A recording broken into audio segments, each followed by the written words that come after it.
Hey, what's going on? It's Wisdom Wednesday, and it's your boy Clarence. And I want to talk about the mortgage process because a lot of people are confused on what happens. A lot of people think I got a good credit score, I just apply for a mortgage, and boom, I get a mortgage. It doesn't work that way. That's why sometimes it takes up to 30 days. I mean, typically you could get it done in 21 days if everything is in line and there's no difficulties on the file. All right, so I'm going to run through what happens. Okay, you contact someone like me and you say, hey, I want to get a mortgage. All right, so I take an application or I send you a link nowadays and you fill it out yourself. It's going to ask you basics, your name, your social, your date of birth, your address, where you've worked. We want to see 2 years a minimum of a job, okay? If you worked on the same job for 8 years, no problem. They want to ask you about your property. Go through all the information we need, especially if we're doing a refinance or a purchase. We need to know everything we need to know. Okay, that's the first layer. I represent the first layer.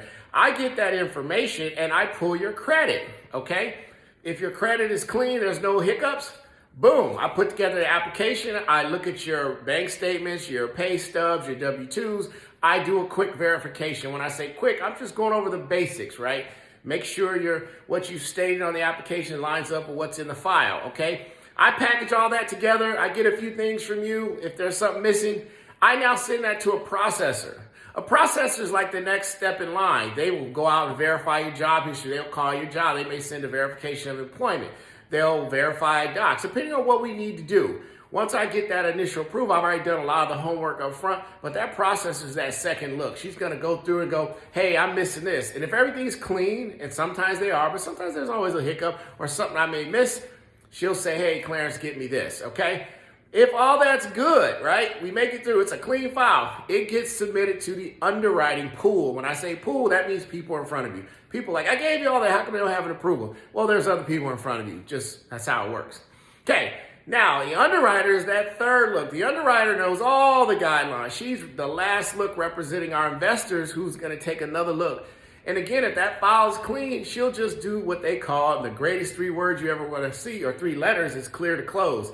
If you're a realtor or a lender, hear that, you're happy because that means you're going to docs, you got a loan soon. But let's just say something's missing. She sends what she calls a conditional approval, meaning we'll approve this loan if you get X, Y, and Z. We put it in the file, we'll approve the loan.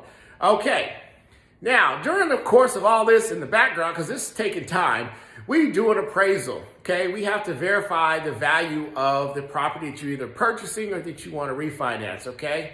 Sometimes everything is in line. They can do what they call an AVM, so automatic approval in terms of the value. Automatic, basically an AVM is like, they just look at some records and go, yeah, that sounds about right. We'll roll with this value, okay? If you get one of those, that's great because that means you don't have to buy an appraisal, and that's always good.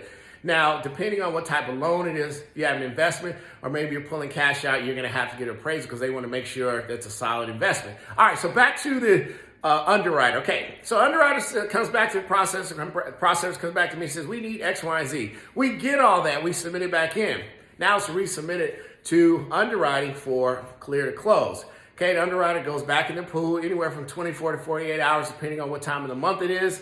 End of month's always hectic because everybody's trying to close on time. So the underwriter looks over all that and says, all right, we're good.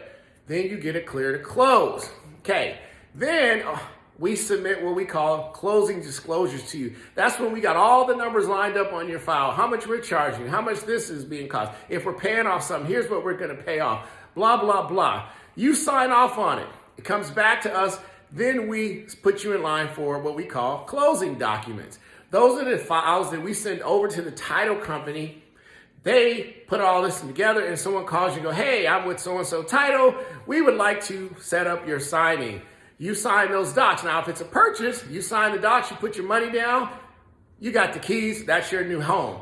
On a refinance, you get what they call a 3-day right of rescission. I mean, you got 3 days to think about it. You can go, you know what? I don't really want to do this. And then loan officers are going to cry and go, what? No, I'm kidding. Sometimes it may not make sense for you, and some people do that. But if you're on the ball, like I am, all the way from start to finish, my clients know what they're getting. There's no bait and switch. Usually it's fine. After 3 days, that loan funds.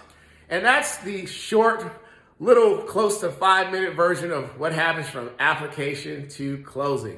This is your boy, Coach Clarence, and that's what happens when you get a mortgage. That is 5 minutes, which really takes about anywhere from 21 to 30 days, in some cases 45, depending on how complicated the file is. I'll see you next week with more information on mortgages. Remember, Coach Clarence, I do mortgages and I do fitness. Financial freedom, baby. See you next time.